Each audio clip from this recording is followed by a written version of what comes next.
Hey travel friends, today in Due to the Travel Bug, we're crisscrossing Los Angeles to visit the graves of actors, filmmakers, and dreamers who brought the Wizard of Oz to life. Our journey begins at Hollywood Forever Cemetery. This is not just a cemetery, it's a living piece of Hollywood history. This is the final resting place for hundreds of actors, directors, and musicians who helped build the movie industry. It's also home to turtles, palm trees, and peacocks. But there are 3 Wizard of Oz stops you simply can't miss. Our first isn't technically a grave, it's a memorial to Toto, actually played by a female dog named Terry. Terry reportedly made more than the Munchkins during the filming. The little terrier wasn't originally buried here, she was laid to rest on her trainer's property. The canine's grave was destroyed during construction of the Ventura Freeway. In 2011, Hollywood Forever dedicated this beautiful memorial to remember one of the greatest dogs in cinema history. Now just a short walk away is the crypt of Victor Fleming, and if you're looking for him, he's in the hall under this beautiful glass ceiling. Fleming took over directing The Wizard of Oz during its troubled production and helped shape the version audiences know today. Remarkably, the same year The Wizard of Oz premiered in 1939, Fleming also directed Gone with the Wind. I'm going to leave Mr. Victor Fleming a poppy.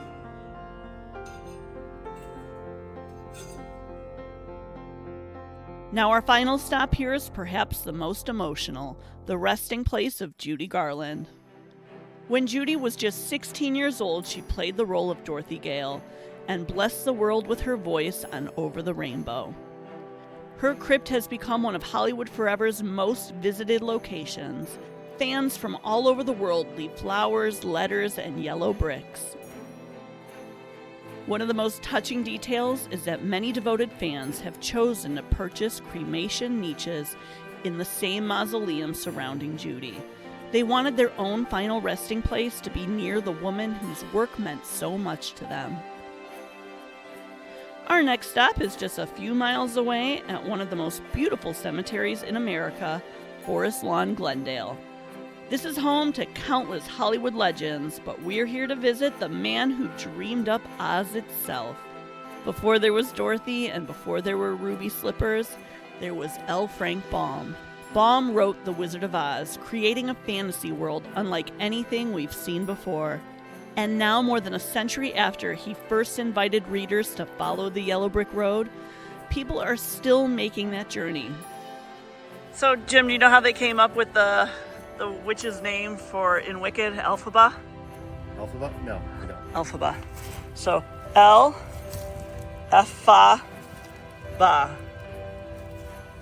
Elphaba. Isn't that cool? That's some national treasure level I stuff. know. Amazing. Also here, you can find the grave of veteran character actor and captain of the Winkie Guard, Mitchell Lewis. She's dead. You cured her. Auntie Em, played by Clara Blandick, and Uncle Henry, Charlie Grapwin, are both entombed here in the Great Mausoleum, the same place where Judy Garland's MGM classmate Elizabeth Taylor is also laid to rest.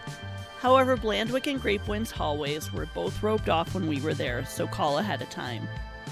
And one celebrity that is always closed off to the public is not an actor from The Wizard of Oz, but Scarecrow from the soulful African-American retelling The Wiz. Michael Jackson, of course. And again, he's in the Holly Terrace section, which is always locked to the general public. But if you take a quick walk around the building and through the bushes, you can find a fan-made memorial to MJ at the closest spot to where he's entombed. So this is it. This wall right here above is this beautiful glass window is where Michael Jackson is. So this is about as close as you can get. And you can see that he has some diehard fans here. Now, before we get to our last cemetery, there are a few non-graveyard stops that you should add to your itinerary. First, in downtown Los Angeles, it's the Academy Museum of Motion Pictures. This is really a stop for any movie lover, but for Oz fans, it's almost a pilgrimage. On display are one of the surviving screen-used pair of Dorothy's iconic ruby slippers, arguably one of the most famous shoes ever made. The museum also features costumes from the movie Wicked. And if you got some extra time, about 2 hours south on beautiful Coronado Island, you'll find a house that looks like it was dropped here from Kansas. It's the house of L. Frank Baum, where he wrote The Wizard of Oz and found inspiration, especially from the beautiful Hotel del Coronado down the street. L. Frank Baum even designed the famous crown chandeliers in the Del Hotel. And if you happen to visit during the Christmas season, you might get an extra bit of Oz magic with the Wizard of Oz themed Christmas trees and the outdoor light show set to the Wizard of Oz music.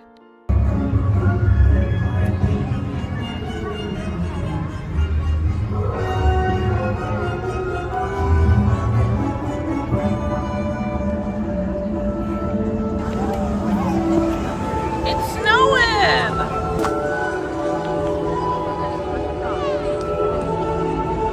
Heading back to LA to our last graveyard, Holy Cross Cemetery in Culver City. Our first stop may be a little unexpected. It's the grave of Pinto Colvig. While his name might not be instantly recognizable, you've definitely heard his voice. He's the original voice of Goofy, Bozo the Clown, and Pluto. So Alec, we're also gonna leave Pinto a poppy because he was in one of our favorite movies too, kind of. The Wizard of Oz? The Wizard of Oz. Do you know what he was? No.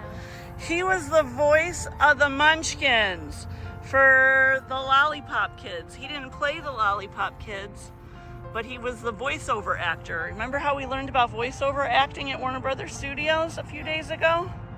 So he was the voice. That's so cool.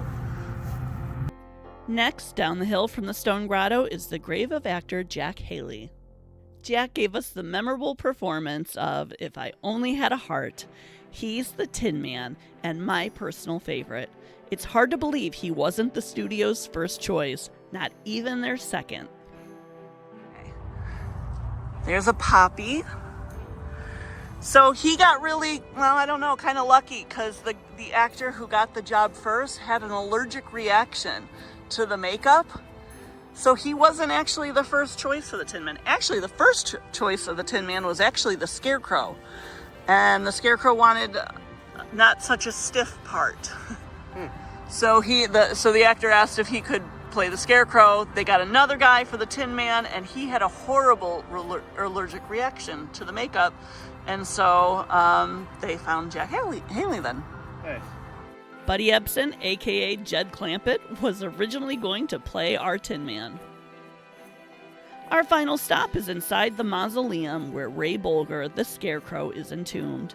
As mentioned, he was cast to play Tin Man, but knew he could lend his rubbery movements and dance to the Scarecrow, and it's hard to imagine anyone else playing the part. Now, these beloved actors and creatives associated with The Wizard of Oz are passed on. Their work continues to inspire new generations of fans. For more unique travel shows, like and subscribe to see where Doodlebug goes next.